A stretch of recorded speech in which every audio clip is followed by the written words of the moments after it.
All right, guys, welcome back to the Performance Playbook. I have a super exciting podcast episode for us today. We have the one and only Laura Wilkinson. Welcome to the podcast. How are you? Thanks, Brandon. I'm really excited for this. Yeah, this is sweet.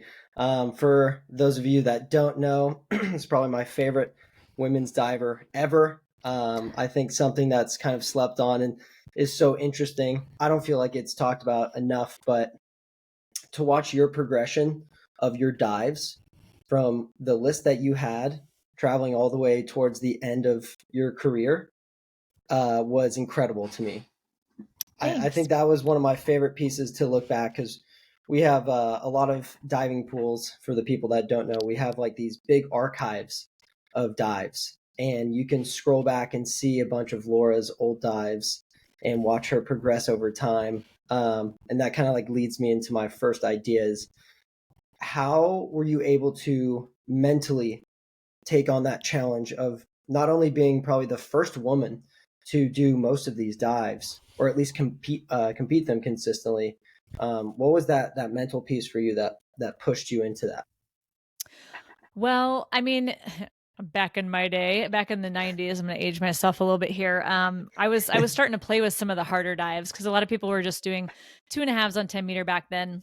And I was doing back arm stand triple, and I was doing inward 3.5, and I was doing lead ups for back 3.5. I was kind of like toying with stuff. But when the Olympics were coming up, things weren't consistent, and some of the people who were pushing the boundaries doing some harder dives just weren't consistent either. So a lot of people kind of played it a little safe, to like do easier dives, but planning on doing them really well. So I did play that game in 2000. I also had an injury, so that played a lot into that too. But then going forward into 2004, everybody kind of launched into that next level, doing back 3.5s, inward 3.5s, adding arm stand twisters and back 2.5, 1.5 twists and stuff like that. And so I honestly had to play catch up because I went back to school. I had surgery on my foot. I got married. Like I was kind of like way behind between 2000 and 2004. And it's a little hard. Like after you go to your first Olympics and you win and you accomplish your lifelong goal, you're like, what am I supposed to do now? Like, what do I keep, and everybody's like, oh, you should just retire on top. I'm like, I feel like I just started because I didn't start diving until I was almost 16. So I, didn't want to be done. I wanted, and I knew I was capable of more and doing harder things. So I just kind of set out to push, those boundaries a little bit. And going to 2004, I didn't have like the hardest dives in the world, but I had kind of what everybody else was doing, which is honestly kind of what everybody's still doing now, which is weird because it's been so long. But after that, I was kind of deciding, okay, do I keep going? Do I not? And going into 2005 Worlds, I did really well there. And I was actually learning gainer 2.5s on 5-meter at that point. And I was like, well, maybe I should keep playing with this. Maybe I shouldn't. And my coach, Kenny, was like, okay, when people are done with a sport, they're not learning new dives. So obviously you like want to keep doing this. So we're like, okay, well, if we're going to keep doing it, like I really want to see what I'm capable of. Like I'd already won. I won the Olympics. I'd won Worlds. It's like, what else is left? And it was like, I want to find out how good I can be. Like, what am I fully capable of just personally? And so I learned back 3.5 pike. We learned gainer 3.5, back 2.5, twisting 2.5. And, it was a lot. And it was, we went through a lot of ups and downs at that time, but it was just me really wanting to push the sport and push my own boundaries to see what I was capable of. And honestly, I never studied the women. I never watched videos of the women. I studied all the men. I studied the top men. I compared my back 3.5 pikes to their back 3.5 pikes. I was trying to be as good as the top men. And so that's what I wanted. I was just driven to like find what my limits were. And to me, that was kind of the ultimate pursuit. Winning is awesome, but like finding out what you're capable of and that you can do these things that nobody thinks you can do is like, I don't know. It's such a cool feeling in that way. Cause like by the time 2008 rolled around, my third Olympics, I could do my entire list from Sydney on the 5-meter. So that was like kind of a trip, like that was a big difference, but a Yeah, worthwhile pursuit for sure.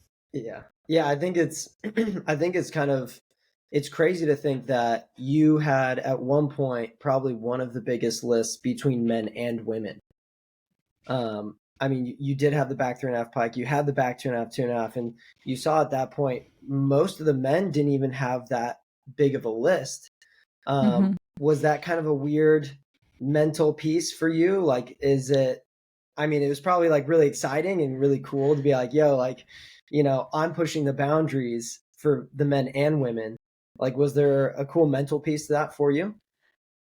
A little bit. Like I had 6 dives too. Like I could do every group. And that was nice because if you were struggling with something for the women, you only had to compete 5, so I could drop something. And like if I was struggling with a really hard dive and then you don't have to compete it, your list feels so easy, even if you're still doing these big dives. So, I mean, that just like felt really good too. But yeah, I mean, I had that like I was always driven and I had this pride and I wanted to be the best, and so I did. I really, there were some times where I was like, I want to compete against the guys. And okay, I did 5 dives and this was my score. If I did, my front, like I didn't do my front in that one. If I added front in there for, 8s, like where would I be in the men's category? Like I was always trying to figure that out, and I don't know if anybody else does that, but that was what I was wanting to do. It was very, it was totally an ego thing, I'm sure, but it was also exciting, and like Yeah. I want to do this thing that no other girls are doing. So it was cool. And So I trained with a lot with adding, guys too. So I was always trying to keep up yeah, with them in practice too. It was just fun. yeah, yeah, yeah. Like the Woodlands was like a really good epicenter for our team, wasn't it? Oh yeah, big time. We had 5 or 6 people on the 2004 team together. Wow. Yeah. Yeah. Yeah. So with adding those dives, let's say back 2.5, 2.5, back 3.5 pike, with like really pushing the boundaries, not for just the diving as a whole, but for yourself. You said you went through some ups and downs. What kind of pushed you through those low points? Since I mean, you were probably, if not the only woman doing those dives. So when you're at that low and maybe you're struggling with that dive, what pushed you through? Well, in 2005, I had a wrist surgery following the 2004 games, like early in 2005. I didn't know at the time, but it was botched. And it left me in a lot of pain. I couldn't like flatten my wrist anymore. So I was in a lot of pain leading into the 2005 World Championships. And, my training was really limited. I didn't know what kind of numbers I could do. And so when I decided to keep going after that, I was still in a lot of pain. And here I am trying to learn these harder dives, which is just like, it's emotionally and physically draining, right? You're doing things that are so much harder than you're physically able to do. So you're pushing yourself to this whole new physical level. But like the emotional energy that it takes is almost more exhausting. You know what I mean? And I also lost my sister-in-law in a car accident that fall when I was getting all these dives off. We had changed things to a selection procedure instead of like just earning the right outright from a competition. We were now being chosen based on things that were, it wasn't an even playing field. They would choose this event for these reasons and this event for these reasons. And so you never really knew what you were trying to do. So there were a lot of things going on. And I mean, for me, it was kind of like, okay, do I really love the sport? Do I really want to keep going? Why am I doing this? And so I really kind of had to find my purpose, and like because like come 2006, right before I had another wrist surgery, when we're at World Cup and I'm doing all these dives, like I was burnt out. Like I was kind of at the bottom, just like energy and emotions and all of that. I just felt like I hit rock bottom, even though I got 4th at the World Cup. Like I felt like I was kind of I didn't want to be done diving, but I was just fried. And that was kind of the moment where I had to kind of realize, okay, if I'm going to do this for 2 more years and I'm doing these hard dives at this level and it's taking all this, like I need to have purpose and I need to figure out what that is. And for me, I really just wanted to push the sport. Like I wanted to push the limits. I wanted to do things that other people weren't doing and show them that it was possible. And, in some ways I feel like I did do that, like at 2008 trials. And this is what it's hard when you finish like my final competition at the Olympic Games. I kind of blew out my tricep and I couldn't hold an entry. And so I did awful in the finals. And I was 8th or 9th. I don't even remember. And like 8th or 9th at the Olympics, like that's great. Like I understand like mentally that's really good. But for where I was and what I was doing going into that, like that was a horrible ending. And it was awful to like know that was the end of my career. But a few months before that Olympic trials, it all did come together. And I had that magic moment doing all the hard dives to the best of my ability, going the score that would have rivaled, for a medal at the Olympics. But like putting all that together in one meet, like that had been the dream, like doing all those things super hard to the best of my ability when the world is watching. Like, so I did kind of get there in that. And that's what I like rest on now. But really it was this purpose of like, I want to push myself in this sport farther than people think it can go. Yeah, that was it was. I've watched a good amount of videos. I wasn't really in diving yet, but I've gone back to those trials, and it's an incredible list you put together, which was legit to Thanks. watch. Thanks. One thing I think about though is you talk about like pushing the sport. I feel like you've done Hmm. it multiple times now, especially now that you tried, what was it, like 2 years ago? You tried fully coming back. You fully Hmm. came back. You got a full list off of 10, and you were 42 then? 3. I'm old. 43. That's Yes. incredible. Like, to the thought of me when I came back after 4 months off, I was freaking out. I was like, I'm gonna die. This is unsafe. But you were able to get a full list back off at 43. Talk to me about the mindset there of why you wanted to give that a try. Well, you'll appreciate this, Brandon. I actually got gainer 3.5 off too. When I Oh first my came God. back, and like, yeah, I was 39 and I was just getting my list off, and I did some gainers on 10 meter again, which was really fun.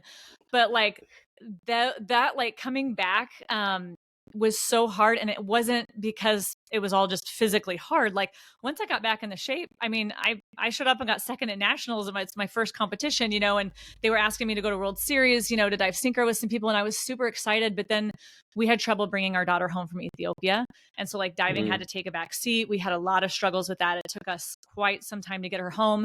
Then I started getting back in the pool and training, and my arm was collapsing, and I found out that I needed a 2-level cervical fusion in my neck. So I mean, I have a titanium plate and 6 screws in my neck, and that took me a year to come back from. I just started competing again in 2020, and then the world shut down, like we all know, and the Olympics were delayed. And then I don't have a platform where I train, and we weren't allowed in any facilities until about 2 months before the Olympic trials in 2021. So I feel like the 5 years that I came back to diving in my like old age, I really only got like maybe 6 to 12 months on 10 meter in that entire time. So it was really, I appreciate that you think it's really cool that I came back and did all this stuff, but I was so frustrated because mm, as an elite athlete, I have never gone into a competition feeling that unprepared and that embarrassed at my performance. You know what I mean? So it was kind of like, man, what am I doing? Was this worth it? Like, what was the whole point of this? But I'm so glad I did it because it was so awesome to just do the thing that you love to do again. Because people tell you, oh, you'll never do that again when you're done. Like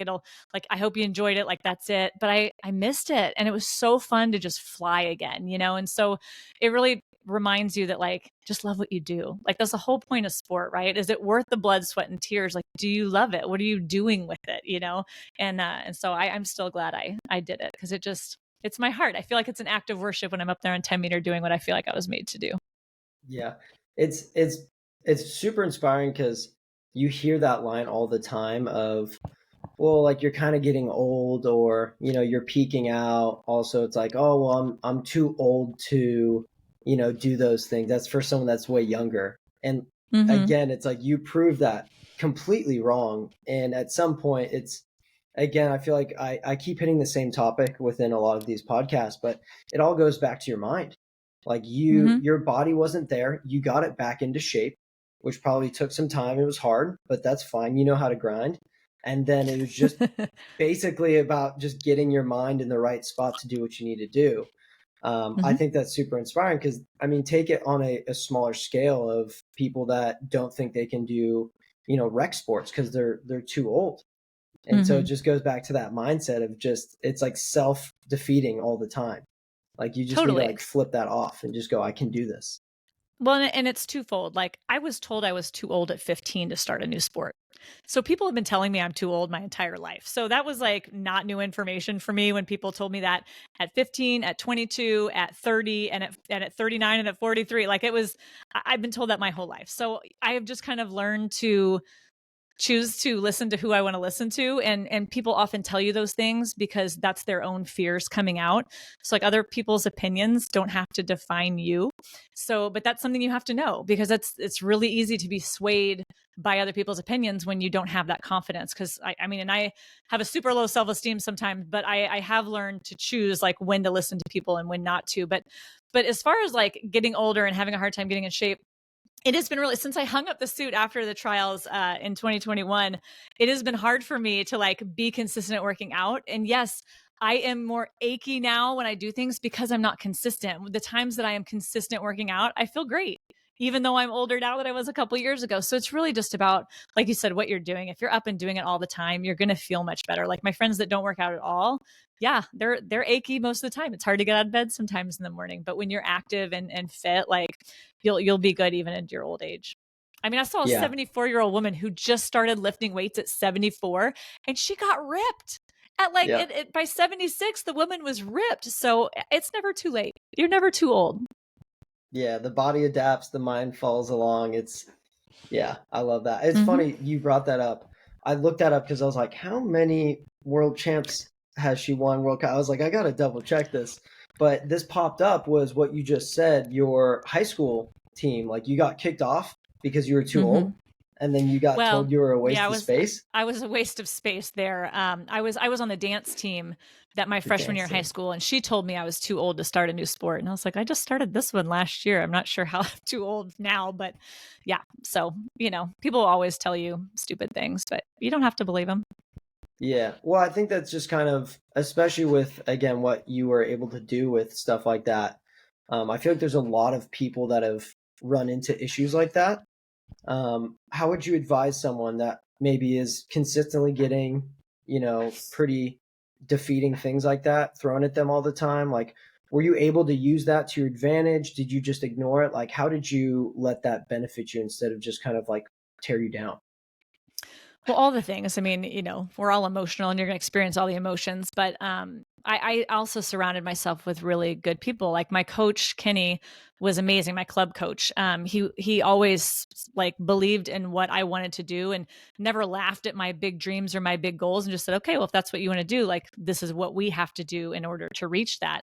And having one person who does believe in you can completely wipe away all the people who are telling you these horrible things. So make sure you have one strong person or a strong group around you that will support you, even if they think your dreams are crazy, as long as they've got your back. Like, and I tell people all the time, I coach athletes now on like mindset and performance. And I'm like, don't be afraid to tell me your big, crazy dream. Like, cause you have to dream big. If you say that your goals are something that you're already capable of doing, that's not a goal. That's something that should be on your to-do list and you should go do it and check the box.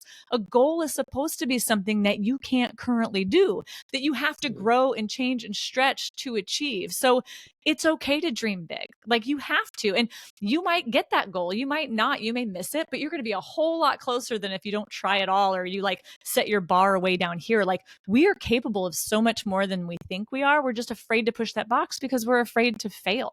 And failing is how you learn. Like I have failed. I've won a lot of titles. I have failed a lot too. And I have been just shy of things a whole lot too. And every time that happened, I learned something valuable and I made important changes and I came back better. Like after I won the world championships in 2005, came back as the reigning champ and got ones on a dive. I mean, that's humiliating. I'm just going to tell you, like being the world champion and almost failing a dive in a competition is humiliating. But I tell you what, I never made that mistake again. And I never missed that dive after that. So, it wasn't pleasant to go through, but I learned a great lesson that paid off big time after that. Yeah, I feel like actually I can resonate with that quite a bit. Like I feel like the biggest uptake within my career was after a huge dip. Mm-hmm. That happened to me at like NCAA's. Got like 19th. I was supposed to walk in and win, but it was just I was so in my head. I just couldn't Mm-hmm. get out, and then completely fell apart. Went back to the drawing board, and then got the Olympic spot that same year for the U.S. So It's I feel like awesome. those moments can be super useful if you allow them to be useful. Mm-hmm. But on that idea, you won so many titles, specifically the 2000 Olympics, right? How did you mentally? Because it's one thing to be chasing, right? But to be in the front, leading after such an event like that, how did you mentally stay on track after that? So like going forward after 2000? Yeah. Yeah, no, that's a great question. It is definitely someone trying to get the title, but then once you have it, you're like, I don't want to lose it, right? That's the scary Yeah. part is you're now in this like seat of power and you're afraid you're going to get knocked off your pedestal. But honestly, like if that's the way you feel and you're trying not to lose, you're looking at it wrong because the Mm, next competition it hasn't happened. And so it's not yours. You need to go out there and fight for it just like everyone else. Just because you won one time doesn't automatically give you a win the next time. So every time is a clean slate. And like kind of the same thing, like you blow a dive or, you miss whatever that you're doing, doesn't mean you just give up. Like it's not over till everybody has finished. So like keep clawing your way back because you've always got a fighting chance until it is over. Like there is still a chance. And so you need to give it everything you have because you can like walk away with regret going, gosh, I wish I could have, or you can fight back and at least feel proud that did something and you came back from that and you didn't just let it go. So it's just, learning how to kind of shift those little mindset things. It's not like big changes that you have to do mentally. It's all these little things that add up, or like learning yourself and understanding when your brain starts to go to a certain place and be like, no, no, no, no, no. Like I need to reel this back in. This is where we need to look instead. Like just being self-aware and understanding that like it's really that you just don't ever give up. I mean, it's always worth fighting for and always what's in front of you. Like it is yours to take, but it's not yours to lose. It's yours to go fight for. I like that.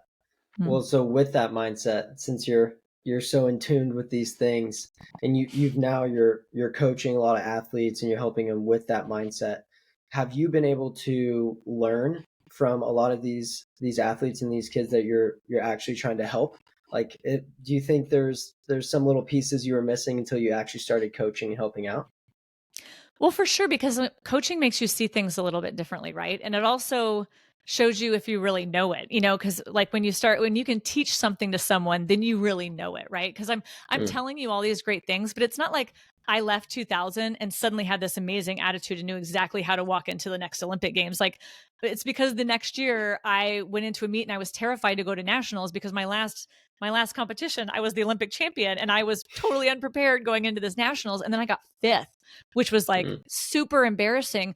But then I realized that people were still excited to see me and I still had my friends and that they cared more about me than my place, on the podium. And so that really kind of woke up a few things in my brain, realizing that I've seen these legendary athletes do horrible dives or not do well in a meet. And I didn't think they were suddenly horrible athletes. I just thought they had a bad meet. And so it's going through those moments that helps you learn things. And so walking other athletes through this stuff has been really cool to see their mindsets change, but then also like it wasn't just me coming up with like magic things to do. There's like these were real tangible changes that other people can make too. And so it's really neat to see people start to implement these things that I did and they're having great results with it. And also learning because I coach athletes from all different sports. And so that's been really fun for me because there's sports that I don't know a lot about and like team sports that I am not familiar with. So they're teaching me about their sport so that I can help them where they're at and move forward. And what's kind of cool is I've coached kids as young as like 8 years old, all the way up to like 74. So I've had juniors, I've had masters, I've had Olympians and pro athletes. And it's been so cool that in that huge span, everybody has the same struggles. It just looks a little different, but we all struggle with the same things because we're all human. And mm, so I think for people need to know, like to reach out to a sports psychologist or to have a mental or performance coach doesn't mean you have problems. It doesn't mean you have like massive issues and you should be embarrassed. It means you are trying to level up your game and you're trying to become bulletproof. Like that's a good thing. And you have to humble yourself sometimes to be coached by someone, but just like you would physically in practice, you have to do those things mentally as well. So yeah, I think these kids are teaching me a lot too, and it's been really cool. And honestly, probably one of the only things I've been super passionate about besides actually being in the pool flipping myself. yeah, that's sweet. It is funny to kind of see the consistent theme, at least based off of what I've recognized and seen, and the few like younger athletes that would reach out to me and ask for help. But it usually seems like we're our own biggest roadblock. It's usually just the self that is always kind of holding us back, and especially like kind of what you just said there. It's like all you're doing is reframing and just like flipping switches. Well, just look at it this way. Well, just look at it this way. And so I feel like we have a tendency to build up this reality that might not be there. Let that be Hmm. you just won the Olympics, you're coming back and you get fifth, and you're like, yeah, like my value system's not entirely connected with this gold medal. It's really dope that I did that, but like that's not who I am. Right. Um, do you see that consistently throughout all sports? It's kind of it's the self that is your biggest enemy. Oh, big time.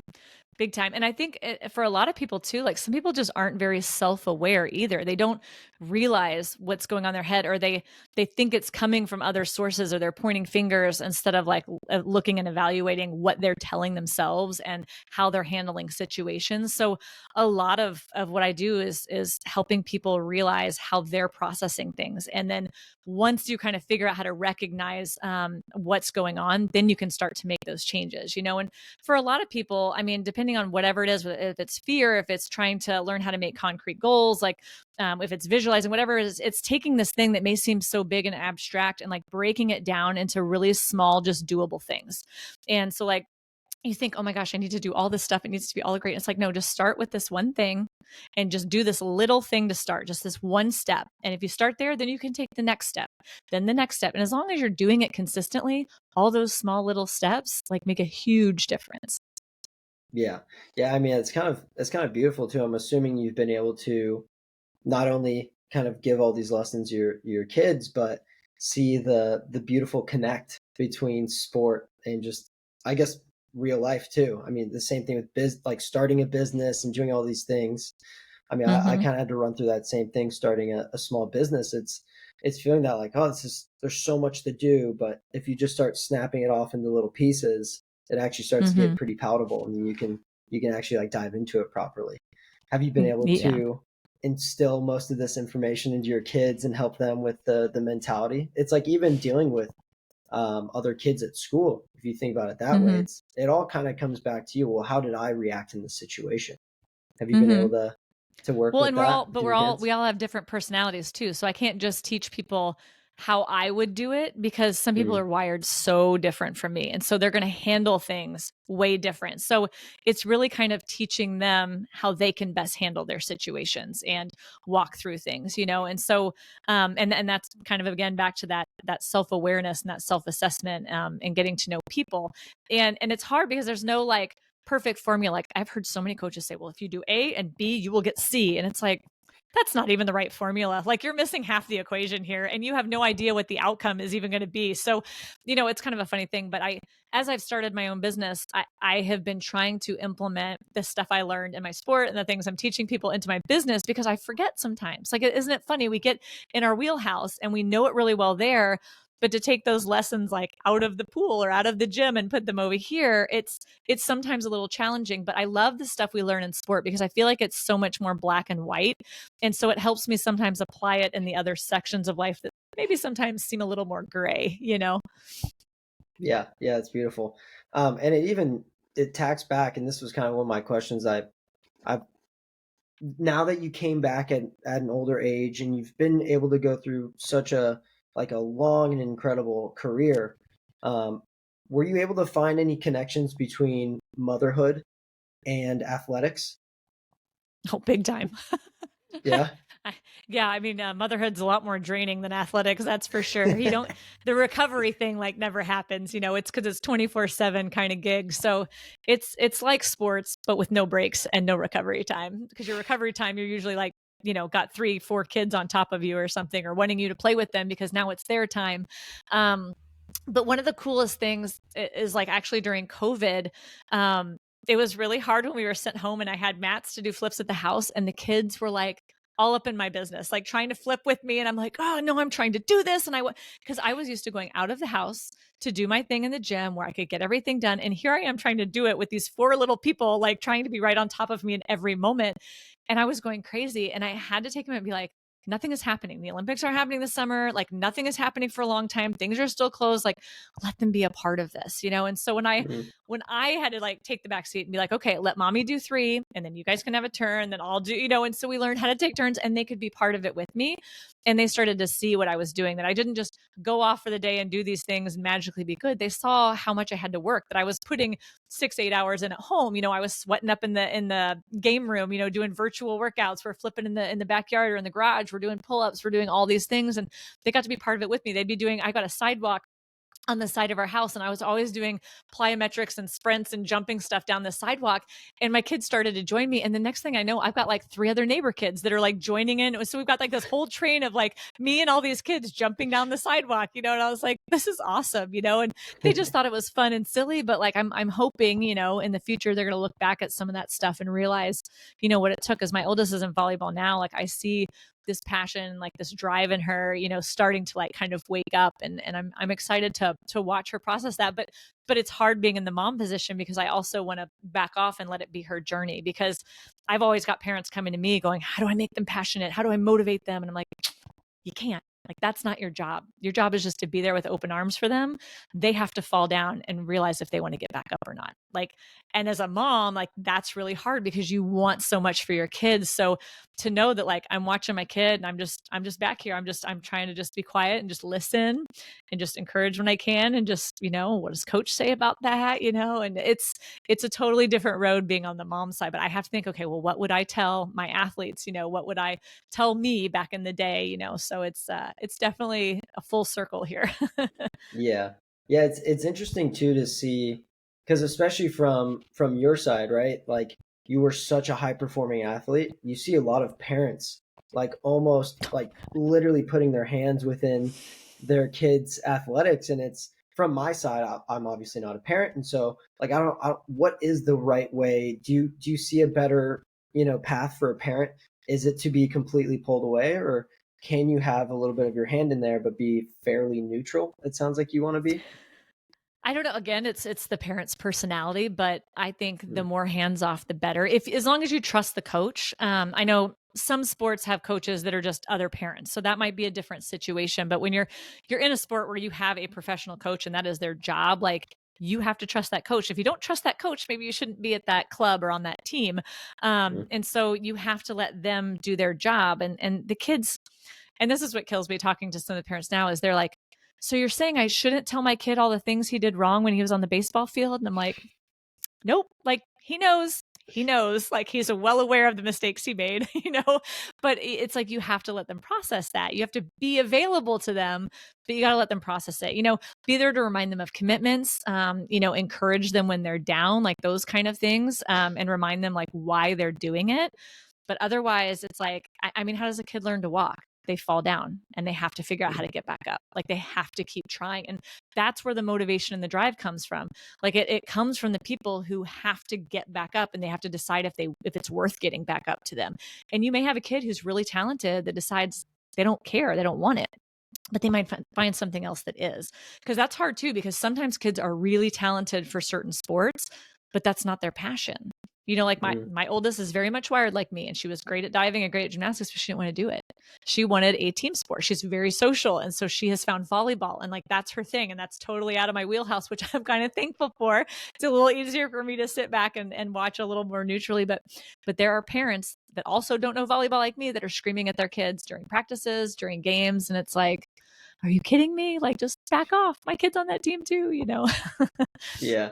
So as a parent, then, if they did, and it sounds like a good amount of them do come up to you, they're asking you for, well, how can I myself help my kid get more motivated? Your advice would be to completely step away and then just see, maybe this isn't their passion and you need to open more doors for them. Would that kind of be within Well, it that depends. realm? I mean, like remind them of commitments. Like, don't let a kid quit. I think it was Nastia Lukin that said something about like their rule was you can't quit on a bad day. Like it had to be a good day and you decided you wanted to quit. Like, so you weren't quitting for the wrong reasons. I think things like that are wise. Like if you've committed to a season, like, I mean, injury might be different, but like finish the season through. You've committed to that. Like learn what commitment is. You have to learn how to be out there when you don't want to be out there because you've decided to do it.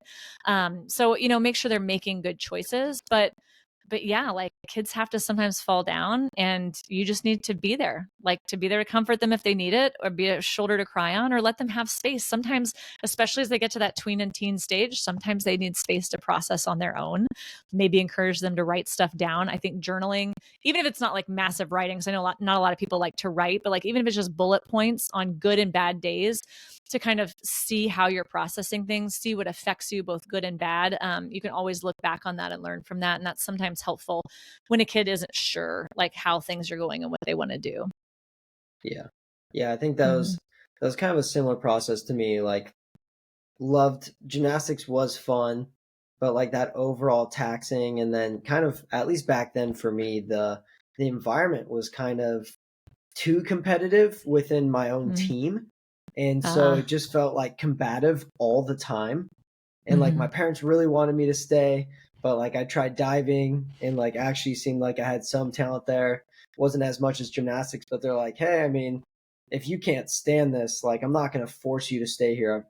I've been there for 9 years. Like it took me a year to get out of it. So Yeah. I do like that. If you can open the door and show a better way, but not just, okay, you're done, move Mm-hmm. out, but actually be like, hey, let's be strategic about this. It has to be a good day, and we Mm-hmm. have to be smart about this, because we don't want to just teach just jumping back and forth, quitting whenever Mm-hmm. you feel like it. Right. I mean, when I quit gymnastics too, I had gotten really sick and I was trying to come back and I just kind of had lost my passion because I realized at 13, almost 14, I wasn't going to be the level I wanted to be in that sport.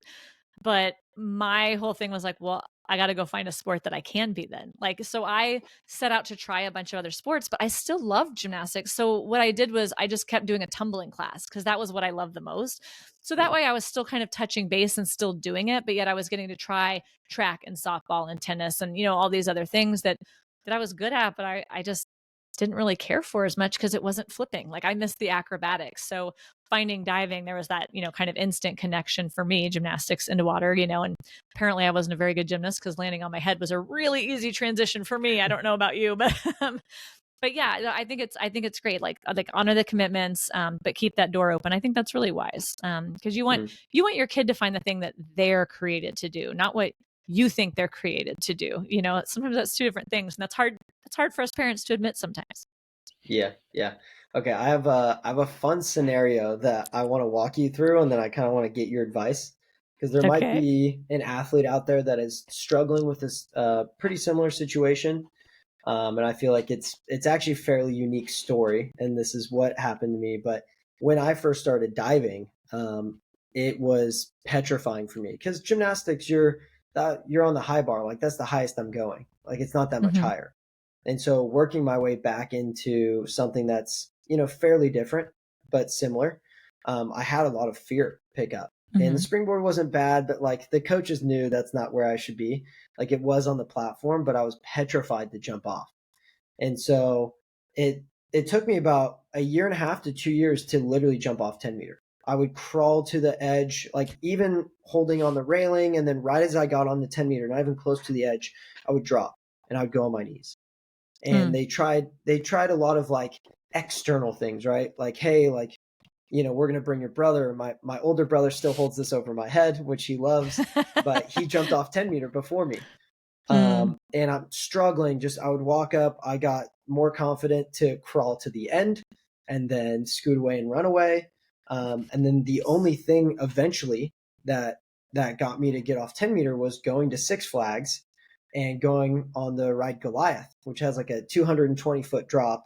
And then I was like, Ah. okay, I might have been strapped in, but the difference is, you know, in height is substantial. And so I think I can actually do this. And later that week, I went in and finally jumped off 10 meter. But what would you do to mitigate that amount of time for me as Well, a how young old how athlete? old were you? 12. See, that's young. I didn't jump Yeah. off a 10 meter till I was 16. So I mean, like it's different. Like it's going to be different for any age, and then if you wait so long and you're in like your 40s and you've never done it, it may be even more scary than when you're 12. So I mean, because I've met full adults that won't go off the 10 meter. So I think honestly, it's kind of deciding what's more important. Is this thing that you want to learn and you want to do, or is the fear? Because like fear's not, and I'm actually about to do a little fear course. I have this 5-day challenge on fear that's real fun, and we're launching again at the end of this month. But fear's like not a real thing. It's a feeling, it's an emotion, right? It's something that our brain uses to protect us because that's its job, is to protect our bodies and our livelihoods. But really it's just this feeling that we have. And when you learn that it's just a feeling and it's not actually this concrete object that can physically stop you, you can then start to move forward. Like you have to first recognize your fear. A lot of people they have fears and they try to push it away and ignore it, and ignore it, and ignore it. And you don't realize how much energy you are wasting pushing that thing away and trying to keep it at bay. You're actually thinking about it all the time because you're trying not to. Like it's so opposite of what we think we're doing.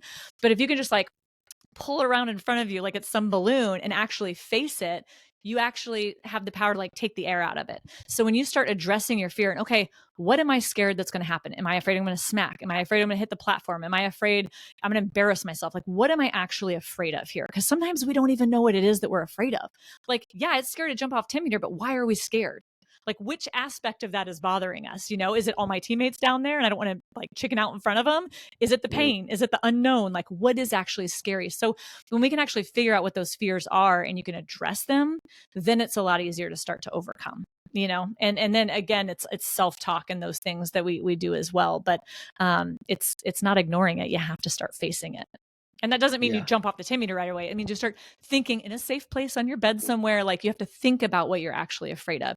And people don't want to do that because that is scary in itself. Like thinking about the scary thing is scary. So, but realizing that fear is just a feeling and it actually has no power over you.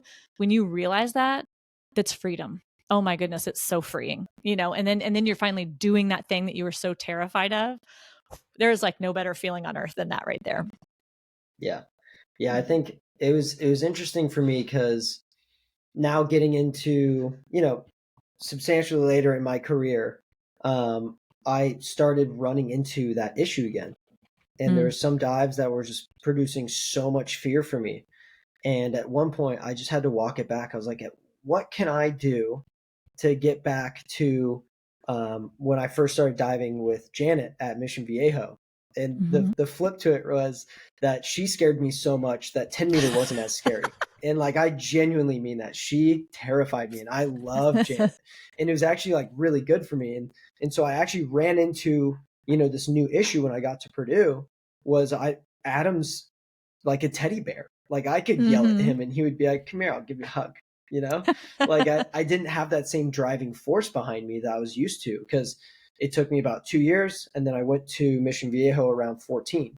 And so it was like, I got there and within the first close to a week, I had, dives already going back up for the first time ever. And so she was that driving force for me. And so what I noticed was, and I didn't even think about it until, later on, but you have to like desensitize yourself. And I don't know if you utilize that with some of your athletes, but what I was like, okay, well, what was Goliath? What was Goliath for me was it was saying, hey, you can go this high and you're not going to die. You're going to be okay. And so I got later into my career, I think it was like last year, I started playing on 10 meter again. I was like, well, why don't I just because 10 meter was so work. It's work. You walk on the 10 meter and this is what you do. You have to be perfect. And I'd get up there even for a jump and I'm sweating. And so I walked up there and I was like, we're going to start doing flips and doubles. And I started doing just stupid stuff and it started desensitizing it. And 10 meters started to become fun. And I actually started enjoying that a little bit of like fear. Have you utilized stuff like that with your athletes? Yeah. And I think a lot of times when people have like mental blocks on stuff, it's sometimes finding, well, what is the thing you can do? Instead of focusing on the thing you can't do and trying to jump from here to there, like what is something in between you can do or something different, like think outside the box that you can do that helps you feel like you're making progress and that this thing isn't so far out of reach. So I like that you kind of did exactly that. And you found like these fun other things you started playing again. Like Kenny used to make us do like all kinds of jumps off 10 meter, like front running jumps, pike, and we couldn't drop our arms. We had to do like back jumps, pike off 10 meter. And I tell you, there's nothing scarier than a back jump pike off 10 meter when you can't move your arms and you have to like get your feet out before you like pass the platform, especially when you're like 16 years old. And that was always more scary than doing like back 3.5 pike to me. It was just don't make me do the back jumps again and I will do all the hard dives. Like that's okay. But I went through a period of time where I got lost in the air. I started throwing my head back on back arm stand triples and I couldn't spot backward anymore. And I freaked out and I just shut my eyes on everything for like 2 years. And I was supposed to learn a back 3.5. I was like, there's no way I can learn this dive if I'm not seeing the water. Like I have to admit that I haven't been doing this. And just admitting that was really terrifying, but like the thought of trying to learn this without seeing anything was more terrifying. So I tell Kenny, and after getting like yelled at for a solid 15 minutes, it was finally like, okay, well, we're starting over with basics. And like, it was a very humbling process to start with like falling back flips on springboard again. But I had to learn how to open my eyes and how to keep my head in the right space. And what am I supposed to look at? And what am I supposed to see? And what do I do if I start shifting my head back again? And how do I fix that? But I tell you what, going through that whole process, which was not fun, that in itself was scary, but I became like so free after that, because then nothing could hold me back. Like, not only did I learn back 3.5, I learned gainer 3.5, I learned back 3.5 pike, like, and it wasn't scary. Like, it was hard, but it wasn't, I was, granted, it was still scary. It's platform, but it Yeah. wasn't nearly as scary because I now had the ability to know where I was, and I trusted myself more. And it was like, it was fun again. It wasn't just this terrifying thing I'm going to do, like hoping if I like can leave the pool of my own ability today, you know? Um, so yeah, fear's not a fun thing, but it's a big thing in our sport for sure. Yeah. Yeah. And so just again, walking back to your career, I do like to poke on this, but again, you've done the like close to some of the hardest dives in the world. I'd still say back 3.5 pike is incredibly hard for most people. Seeing that you've been able to do that, what message do you think that you could portray to a lot of younger females within our sport that maybe are kind of feeling like they can't do a lot of these big dives? Like what message do you think you could try to push out there? Well, I think a couple of them. It's stop comparing yourself to the people around you, and make your own goals and make them big. Like, again, like dream huge. That's okay, because even if you fall short, you're going to do some amazing things if you're dreaming that big and you're making a plan to get there. And like with social media, I know it's really hard. A lot of people are comparing themselves every day, and they're comparing their worst days to somebody's perfection that they have posted. And so just get off social media if you need to. Like, if it's that burdening to you and you can't recognize that difference, just stay off of it. Like, it's okay to not strap yourself in there. You can back off and like live free without it, because the comparison thing will really bring you down. So make your own goals, and that's separate from expectations of others or your expectations of how you're going to feel. But like, make your own goals, your own big goals that you have, and make a plan to get there. And, don't be afraid, like I said, to dream big and aim high, despite what everybody else around you is doing. I didn't have the same goals as everybody else around me. And people thought I was weird and thought I was crazy. And I didn't care, because I had my goals and I had my one coach that was validating what my goals were. And that was enough. So surround yourself with people who are going to support you and shoot after that huge goal and give it all you got. You're gonna do awesome stuff. We are capable of more than we think we are. So we have got to push that boundary, like push that ceiling, because it's not a true ceiling. Like, you can bust right through that thing. The world's goals for you will be much, much lower, and their expectations of you are much, much less. So you'll surprise other people. You'll surprise yourself, but you're going to astound other people. Yeah, that's fantastic. You've used a couple terms that lead me into this question, but you said created, and it gives me this religious feeling.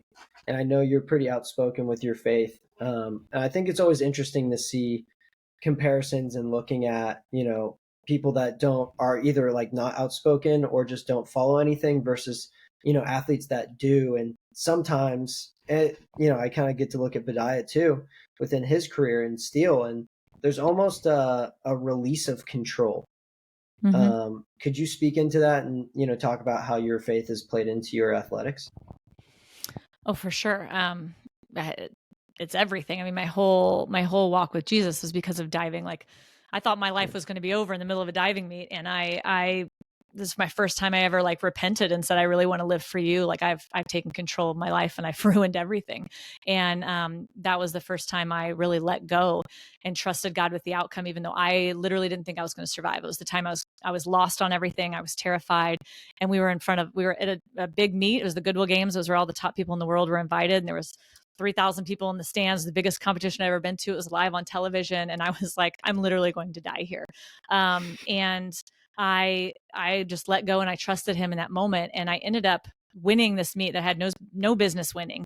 And what I feel like in that moment, God was telling me very loud and clear, still to this day, was not like, trust me with your life and I'm going to like give you all this gold and answer all your, be some genie in the bottle for you. It was like, when you trust me with your life, like I have good plans for you, and they're good for me and they're glorifying to him. And so trusting him with that, whether the end works out the way I want it to or not, like knowing that he has this awesome plan laid out for me, it is an opportunity to let go. And there's some connection, like when I'm up on 10 meter, whether it was in a meet or in practice, and I was fully like giving everything that I had, doing this thing that I felt like I was created to do, it really felt like an act of worship to me. Like I felt like I was giving the gifts I had back to him. And that there's not much else that I ever feel that connected to him. But when I'm doing this thing, I know I've been called to do, and I'm just saying, okay, I've put in the work, I've done everything you asked, and I'm letting the results be in your hands. And so focusing on him before every dive was really what I tried to do. Just saying, like I've had a lot and I've had none. I've won and I've lost. Like the results don't matter. I just trust you in this moment. Whether you brought me here to do something amazing or you brought me here to be humbled, like I'm okay with that because I trust you in the process. And I've been on both sides of that fence, but it was never in vain and it was never for naught. Like he's always taught me something and he's always created something beautiful out of it. And I mean, and that's in life too. Like we've been through some incredibly hard things. I've lost a lot of people when I was really young, like right in a row. We lost like 5 people all within a couple of years that I was very close to. And that was devastating. And that's kind of when I went off the rails too, before I gave my life back to him. And he really walked me through that and going through adoption processes. One lasted 3 years, one was 5. And we had to basically fight with the prime minister and fight with people who were trying to blackmail us to get our daughter out of this orphanage. Like it was just crazy, crazy things happening. But God was always sustaining. He always showed up when we needed him. And it was always like, we had to be in his word to know when to move and when to walk and then when to stay still and wait. And so sometimes that's the challenge, especially sometimes like athletes were always driven to go and to do and to fight and to whatever. And sometimes there's a moment where he's like, just be still. And that's really hard. But that is sometimes when he teaches you so much, is in the waiting and those hard moments and the injuries and the awful times that you don't want to walk through. That's when he grows you the most, because you have to be dependent on him. And that dependence changes you because it's not about you, right? And you have to walk with him, and it's a beautiful thing. And so, yeah, I think that's when a lot of the growth happens, is when we have to depend on him in the hardest moments. But that's also where like I feel like a lot of the mindset skills come from, and everything that I've learned and everything I teach, it all really is very biblical. Like people talk about being mindful and learning how to be in the moment. I learned that because I was prayerful and because I would sit and be still, because I dwelled on verses. Like I learned how to do those things because of my relationship with him, and I can teach them outside of that, like in a secular sense, but it's so much more impactful when he's part of the process. That's interesting. So that, that whole process for you then aided you in quieting the self, that mind that's always kind of just flickering, like you're going to get lost. And so just released onto, well, I'm just going to let this go and see what happens, because it's not necessarily in my hands. And right. then the other piece that, oh, sorry. I was just saying, well, and those verses, like it's important to like read the Bible and like tuck away some of those verses in your heart. Cause like you're standing up on a 10 meter and things are crashing in around you. Like you can't just whip out your Bible and like be reminded, like you have to know some of those things. And he's like, if you're not, for I am with you, I will hold you up with my righteous right hand. I will strengthen you. Like I'm here. And knowing those things in those moments that are really difficult, like that's when you can trust him, because he reminds you with his own words. And that's really cool. Yeah.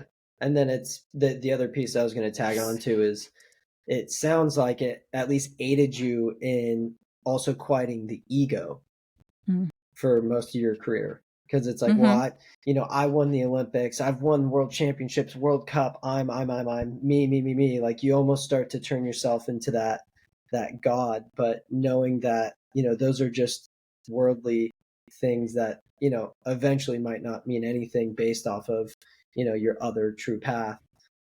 Has that been kind of like something you've always had to like stay and steer towards when you've won these huge meets? And that's a super hard thing. I get very prideful, and being an elite athlete is very selfish. You have to put yourself first in what you want to do, and that's a tough thing to rectify sometimes. Oh my gosh, I'm totally brain farting. I was going to say something else, and it was so good too, Brandon. I can't remember.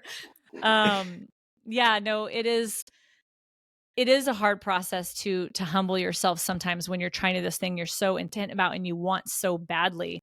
But knowing also that your identity is not in the sport. Like, this is what I do. It's not who I am. Like, I am his. And that's my identity that I need to rest in. But yeah, that can be a hard separation. But let me tell you, he'll humble you real fast too if you need it. So, and it's hard because sometimes you'll ask for things like humility or trying to love people that are unlovable, and he will put those people in your life. Like, he doesn't just make you magically like love all these people. He will put very unlovable people directly in your path every single day so that you learn how to love unlovable people. So, it's also kind of like, be careful what you're praying for, but yeah, Yeah. good stuff. Well, so I don't know if this necessarily connects, but it is an interesting case to see. And I kind of lightly went through it, but not really. But you do, after the Olympics, you hit such a high and then you come down. And obviously that's relative to a lot of people. It doesn't have to be the Olympics, NCAAs, Big Tens, whatever that looks like for you. I think it's just shown in the most extreme sense for like Olympic gold medalists. And so I bring Mm-hmm. you up, Badai up, and then even Michael Phelps, right? And those are kind of the ones I just know of. But you hear a lot of Olympians run into the incident of suicide or just having like really bad thoughts. Um, did How did you deal with that? Did you ever run into that? Was that something that, your faith played into to where, it wasn't as bad? What did that look like for you after 2000 or after all of these meets/career? Yeah, I definitely had it. I call it like the post-Olympic blues or depression or whatever you want to call it. There's definitely Yeah. that, but I mean, I had it after my other Olympics too, where I didn't win. But yeah, I think you can have that after any kind of big competition, because anything you are expending all this blood, sweat, and tears for a long period of time for, and then it's over. Like, part of that is like, whether it goes good or bad, it's just over. And so this thing you have been wholly focused on for so long is gone, and it's kind of like, well, what now? And you have this adrenaline drop, so like your the chemicals like physically in your body are like just eradicated, so like there's all of these things happening, plus the emotional, whether it was good or bad, and sometimes if it's good, you get all kinds of weird things happening too. Like, I had people who won gold medals that I know, and then they were upset because they didn't get all the sponsors they wanted or all the endorsements or all these things that they thought would come with it, that it would magically change who they are because they got a medal. And like, I'm sorry, getting a medal hung around your neck does not change who you are. You are still you with your own character and your own problems and your own strengths and weaknesses. So, like, that's still with you when you're on the podium, and it's with you when you're off the podium. So a lot of that does have to do, I think, with your personality and your expectations. I try to warn people a lot about expectations, because those are fleeting feelings that you're never going to live up to. Because even when you get a glimpse of it, you always want more on the next time, and it will never satisfy the way of like going after goals will. So it is normal to go through that. But I think the more people know about it, like I love having athletes on my show as well and talking about that, because I think it's important that people understand that's a real thing. Even when you have it all together, like, there's still going to be a dip in emotions and energy levels and all of those things. And some people, it hits some people like the next moment, it hits them right away. Other people will have like a honeymoon period. It may hit them 6 months or a year later, kind of, it's like a grieving in a way too, because like when you lose someone you love, some people, everybody grieves different. Some people it hits them right away, some people it just doesn't even hit them for a long time. It's like they don't want to admit it, they're in the state of denial or something for a while. So it is this process, and I think it's okay, whether it goes good or bad, to like grieve that it's over. Like, it's okay to feel those feelings and have the emotions. Know that that's normal, that is part of the process. And again, surround yourself with people who are going to be there with you through that. Like, and it's okay to tell family and friends, like, hey, this is normal. This happens after these big competitions. So like, if I'm in a funk, like, that's okay. And remind me that like, I'm going to be okay. Be there for me. Like, it's okay to reach out to people and tell them those things. I know we're these big tough athletes and we can't tell people our feelings, but have somebody in your life that you can talk to about that stuff, whether it is a doctor or a coach or a teammate or a spouse or whatever it is, just somebody you can trust in your life with that stuff. Because we have to have somebody to lean on in those times. Like, we weren't created to walk this stuff alone. Like, we're created to like live in community and have people around us to lift us up, and then to lift others up when they need it as well. So, sometimes it's us being that for somebody else first to get that in return. Yeah. I've loved this theme too, and I I missed bringing it up when you talked about it, but your mind is as important as the weight room. And so I think it should be treated that way. Like you go to physical therapy, you go to strength training, you go to, you're in water or in practice, but a lot of people just neglect their mind. And you can almost think about it in a sense of like atrophy. Like your mind is atrophying. Like you might be going through your sport, but if you're just kind of like fumbling through, then you might not be learning, you might not be building. And so, that mental resilience is so important. What would be your like key tips, maybe like a beautiful secret tip that you just throw out at someone just to maybe like, snap something for them, just to help them get them in the right direction? It doesn't take long. A lot of people think, well, I'm already expending all this time on all these physical things that I'm doing, on training, on recovery, on whatever. But like, you don't have to add hours and hours and hours of doing this. Just 5 minutes a day. Like, start with 5 minutes of visualizing, or 5 minutes of journaling and writing out like what you're processing in your head. Like, just start with something and spend 5 minutes a day on it. And from there, it can grow. But you don't have to overwhelm yourself. You don't have to start doing all of the things. I mean, your first day, like on the pool deck as a diver, you're not doing back 3.5 pike off 10 meter. You're starting at square one, learning how to fall off the 1 meter, so just start small and just keep going. Just be consistent. Like, again, small, consistent steps will make a huge difference in the end. And it doesn't, like, there are studies that 5 minutes of visualization a day, like, can radically rewire your brain and start to change the way you think, you respond, you act, that you physically process an action. It's amazing, the stuff that's out there. Like, I've experienced it myself, but now, like, starting to learn the science behind it, it's like, oh, that makes sense why that worked then, So it just start small, just start. Yeah, that's beautiful. Well, hey, I've taken a lot of your time. Thank you for jumping on this podcast. It's been an absolute honor having you on. And I only assume I'll have to try to get you back on at some point. But thank you for joining me, and I really appreciate your time. Thanks, Brandon. This is really fun. I love what we dove into here. Really rich conversation, and I can't wait to have you on my show too. Let's go. All right. Thank you, Laura. I'll talk to you soon. Okay.